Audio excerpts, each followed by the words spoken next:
Good morning dear student. DElEd द्वितीय semester के प्रशिक्षुओं का इस ऑनलाइन क्लास में मैं स्वागत करता हूं।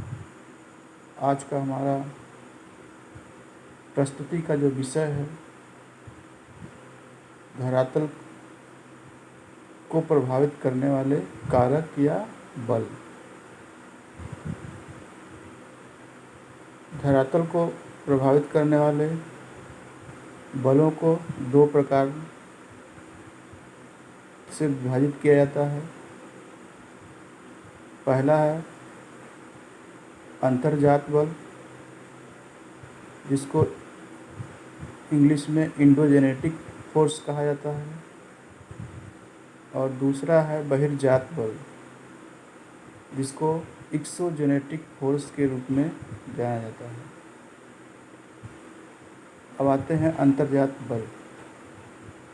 वह बल जो पृथ्वी के अंदर से उत्पन्न होता है, उस बल को अंतर्जात बल कहा जाता है। यह बल पृथ्वी के धरातल को क्षैतिज हॉरिजॉन्टल एवं लंबवत वर्टिकल दोनों तरीके से प्रभावित करता है। इस बल का प्रमुख कार्य है धरातल पे विषमता लाना। विषमता से आशय है कि कहीं पे धरातल पे पर्वत, पठार, मैदान एवं भ्रंश का बना देना एवं ज्वालामुखी या भूकंप के द्वारा धरातल को ऊपर नीचे या ऊबड़ खाबड़ बना देना। यह बल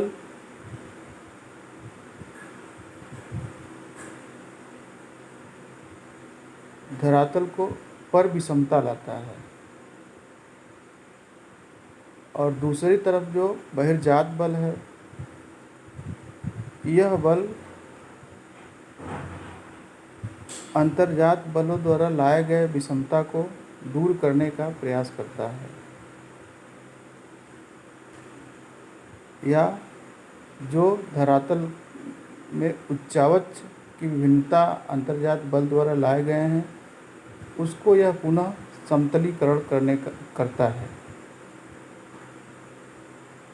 अब अंतर्जात बलों को भी टाइम ड्यूरेशन के आधार पर दो भागों में बांटा गया है। एक पटल विरूपणी बल, जिसको अंग्रेजी में डाइस्ट्रॉफिक फोर्स कहा जाता है, और दूसरे कहता है आकस्मिक अंतर्जात बल, सडेन इंडोजेनेटिक फोर्स के रूप में जाना जाता है। आकस्मिक अंतर्जात बल के अंतर्गत उन बलों को सम्मिलित किया जाता है जो धरातल पे अचानक विषमता लाते हैं। इसके अंतर्गत प्रमुख रूप से ज्वालामुखी एवं भूकंप को सम्मिलित किया जाता है। और यह घटना एकदम आकस्मिक होता है, अर्थात इसको आप अपनी नज़रों से देख सकते हैं, जैसे भूकंप का आना और ज्वालामुखी का फटना। ये दोनों आकस्मिक अंतर्जात बल के ही उदाहरण हैं, और इससे अपार जनधन की हानि होती है। दूसरा जो बल है पटल विरूपणी बल, यह बल बहुत लॉन्ग टाइम ड्यूरेशन में बनता है, जैसे एक महाद्वीप का निर्माण होना, यह जो है पटल विरूपणी का उदाहरण है। अब पटल विरूपणी को भी स्थिति के आधार पर दो भागों में बांटा गया है। एक महादेशजनक बल और दूसरा पर्वत निर्माणकारी बल। महादेशजनक बल के अंतर्गत ऊपरी मुखी बल एवं निर्गमन को सम्मिलित किया जाता है। ऊपरी मुखी बल अर्थात अपवर्ड फोर्स। जब धरातल का कुछ भाग अपने समीपी स्थल से ऊपर उठ जाता है तो उसको ऊपरी मुख या अपवर्ड फोर्स या अपवर्ड बल के नाम से जाना जाता है। निर्गमन अर्थात इमर्जेंस, अर्थात धरातल जो पहले समुद्र में डूबा हुआ था वह समुद्र से बाहर निकल गया, तो इस क्रिया को जो है निर्गमन के रूप में जाना जाता है।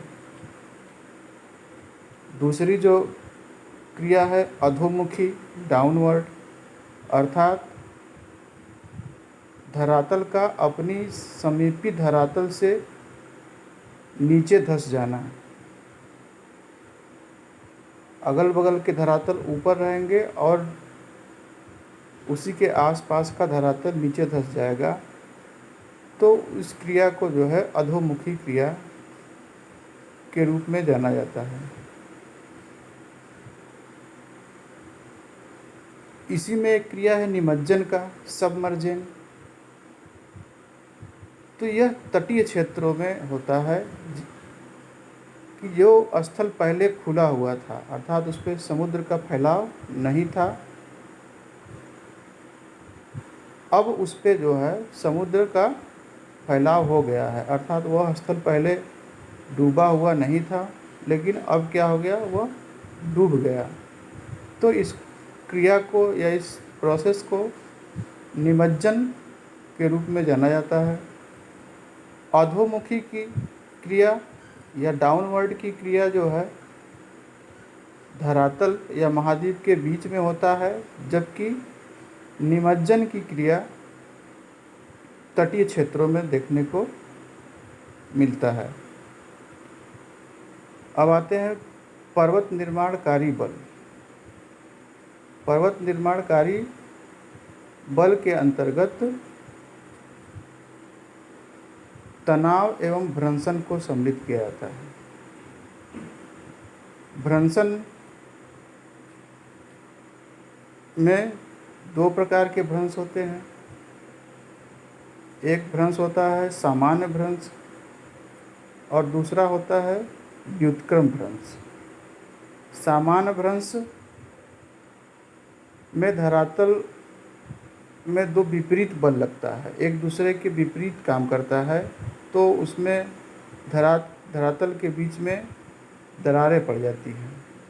और दूसरा जो है व्युत्क्रम भ्रंश, कि इस भ्रंश में बल जो है वर्टिकल ऊपर नीचे काम करता है, धरातल एक दूसरे के ऊपर चढ़ जाता है। बलन एक बलन क्रिया है। बलन के द्वारा क्या होता है, धरातल मुड़ जाता है और बहुत सारे फोल्डेड माउंटेन का निर्माण होता है, जैसे हिमालय पर्वत, राकीज पर्वत, एंडीज पर्वत, आल्प्स पर्वत। ये सभी पर्वत जो है बलन पर्वत के ही या फोल्डेड माउंटेन के ही उदाहरण हैं। तो इस तरीके से ये इंडोजेनेटिक फोर्स के वर्गीकरण हैं और इसके माध्यम से धरातल पे विषमता लाई जाती है। और जो बहिर्जात बल है वह बल अंतर्जात बल द्वारा लाए गए विषमता को दूर करता है या उनका समतलीकरण करता है। तो ये दो बल हैं जो कि धरातल को प्रभावित करते हैं। आज हम लोग अंतर्जात बल के बारे में अध्ययन किए। नेक्स्ट टॉपिक में आपका बहिर्जात बल के अंतर्गत क्या क्या सम्मिलित किए जाते हैं और उसके अंतर्गत कौन कौन सी प्रक्रियाएं होती हैं, इसका अध्ययन किया जाएगा। धन्यवाद।